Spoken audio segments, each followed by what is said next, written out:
Kung gusto mong lumaki ang chance na makahook ka ng kalaban pag gamit mo si Prangko, yung tipong parang may magnet ang hook mo at talagang dumidikit sa kalaban. Dito nga pabalik na yung hook ko pero kumapit pa rin doon sa Yuzong. Ito ang sobrang basic na hook tips kay Prangko para sa mga hindi pa nakakaalam para mahook mo yung crush mo. Ay, yung kalaban pala. Angas din pala ng MPL skin, parang kapatid ni Johnson. May mga times ba nakala mo saktong-sakto na yung hook mo sabay hindi tatamaan yung kalaban? Dahil yan sa hitbox. Ang hitbox kasi ng mga hero ay nasa kanan sa may bandang paa ng kalaban para matamaan mo sila. Kaya kung sakaling manghuhook ka, mas maganda kung sa kanan mo papatamain para talagang didikit ang hook mo sa kalaban. Okay din naman sa gitna. Ang problema kasi, mapamove ka lang ng konti sa kaliwa ay hindi na ito tatamaan. Kaya kapag ako ay nanghuhook, medyo kanan.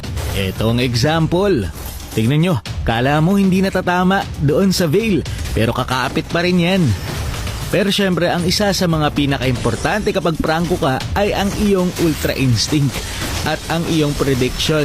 Pero malaking tulong din ang trick nito, lalo na sa mga hindi pa nakakaalam. And tignan nyo naman, talagang didikit dun sa veil yung hook ko. Kasi nga, yung hitbox ay nasa paa ng kalaban. Yun lang for this video. Maraming salamat sa panonood and to God be the glory.